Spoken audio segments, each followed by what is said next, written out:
Hey guys, welcome to another video from the video vault of the Freedom Builders Academy. Let's get into it. We'll get into the course content here. I'll scroll down through the vault until we get to not the build, but the post build. Today we'll get into the post build system. So we're going to do the post build system overview. Hopefully you've already seen the pre-build system overview and the build system overview. If you haven't, again, subscribe to our channel. You get all of the content. Go back through these other ones. It all works in sync together. So hopefully you've seen them all. But let's open this up, and you can see again, this is about 11-minute video roughly in our video vault. I'm going to go through this in just a few minutes with you through the overview. Now, again, below each one of these videos is the SOP, the document that's here, the spreadsheets, the tools, templates that you need to develop your whole systematized business. Post build. So let's get into the post build. Just because the build's complete does not mean you are done with that client or that you should be done with that client. There's a handful of things that we can do here to create a system to take the client experience to the next level. Remember on the build system, if you watch that one, it's all about the number one thing we said to remember is keep in mind the client experience. The same thing goes with post build, same thing goes with pre-build. Everything that we're doing is thinking about the how and not just the what of your business. The how is what people pay for. And so let's leave them with the best possible experience they can have as they move into their new home, or you're transitioning over an addition, a renovation, or something that you've accomplished for them. Now, the post build, everything that we do talks about having SOPs, standard operating procedures. So each one of these is a standard operating procedure for your post build, in this case, overview.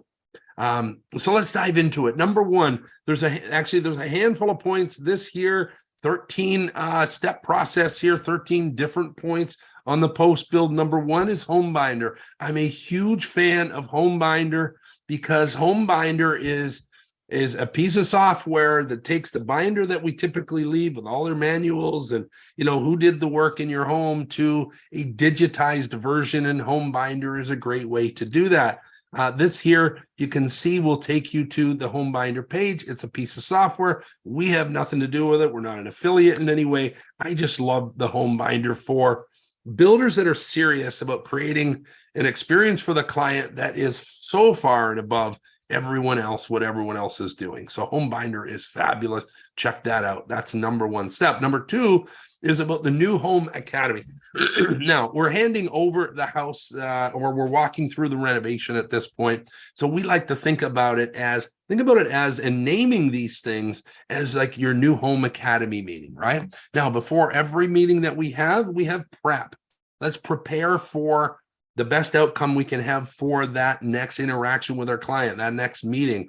And so what's the New Home Academy prep? It's this handful of things here. Be prepared for that meeting. Now, here is your New Home Academy SOP. Pardon me, let's do that again. Your New Home Academy SOP meeting.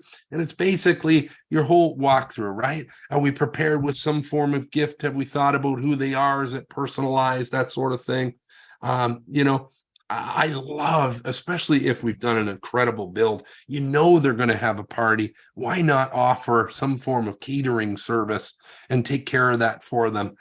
Be prepared, have a coffee table binder of their build on the table for when they have that housewarming party. And, you have helped and supported them along the way, and you've maybe paid for a portion of their caterer or something for that party. I mean, they're going to be talking about you big time. These are to their friends that will also, want to build with you in future. So it's just a great way to kind of wrap up your progress and your deal with them, right? You're going to walk through and develop your final punch list. Of course, all of this is pretty standard stuff, but this one is really interesting.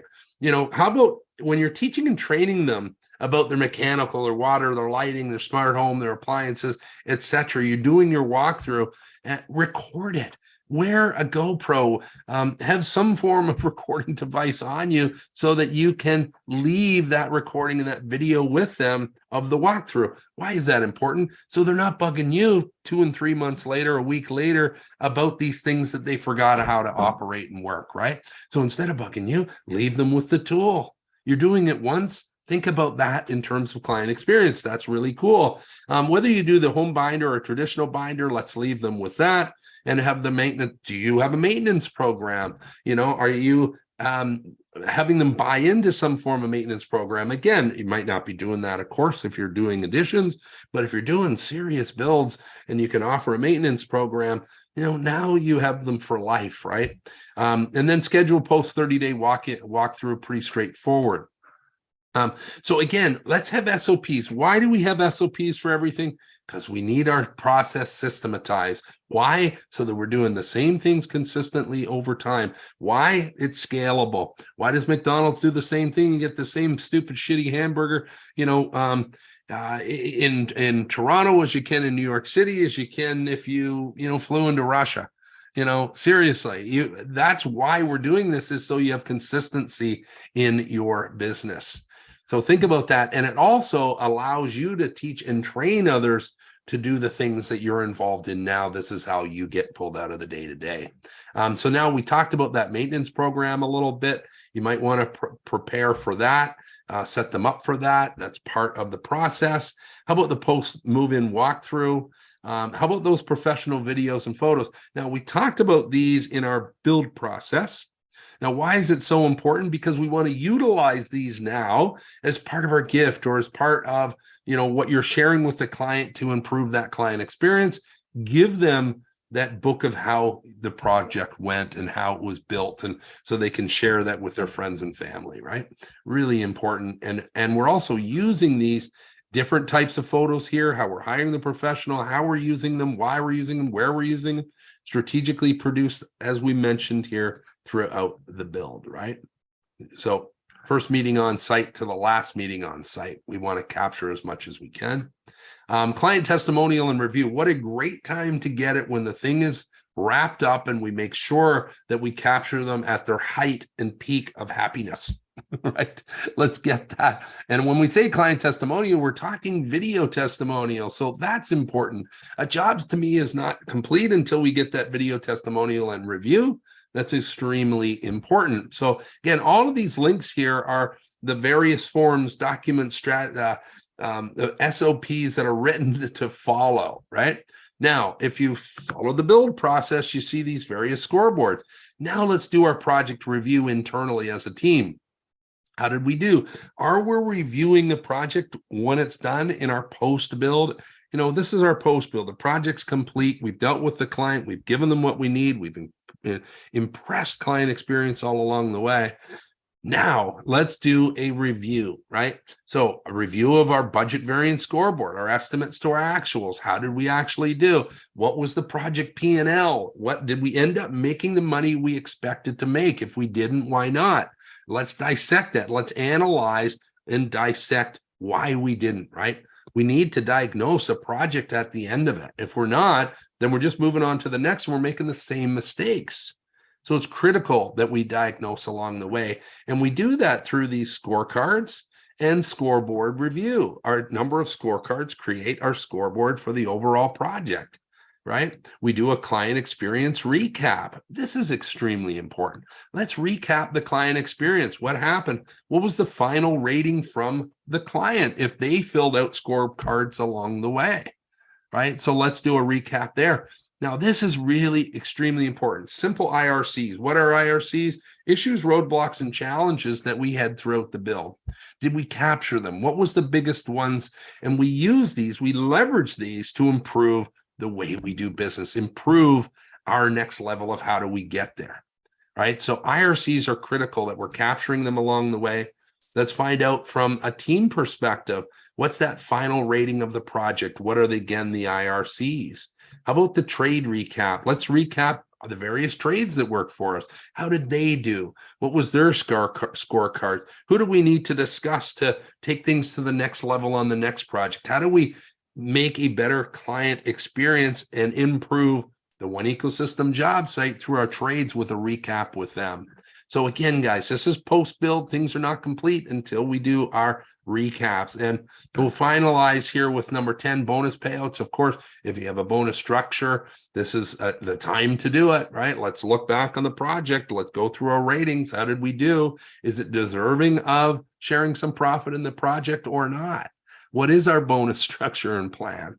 Any gifts along the way? We're big advocates of that 1-year anniversary. Think about 1 year from the time you handed the keys over to them, their move-in, a year from there. That's a nice time to hit them again, layer in another client experience touch and a gift. And then, of course, strategic email campaigns. Are you keeping in touch with them? Are you sending them seasonal emails? You know, we've got various types of emails here. This shared with us through Builder Funnel. This is our marketing partner we work with. Only work with builders and remodelers like us. So they're a great partner for us on the marketing side. But they'll share a handful, you know, like a welcome email, newsletter type email, review emails, referral emails, upgrade emails. So there's a handful of different types of emails that you could provide and send through your strategic email campaign. But we want to develop that so we have touch points with a client after the build. This is all post-build, guys. And then a referral program. Finally, are we actually doing an intentfully developed, very focused and strategic referral program with our past clients? And if we haven't created the client experience that we can deliver, that we should be delivering, this program's not going to work as well as it should. And so we want to leverage all of these things along the way. A build is not complete until we go through the post-build system.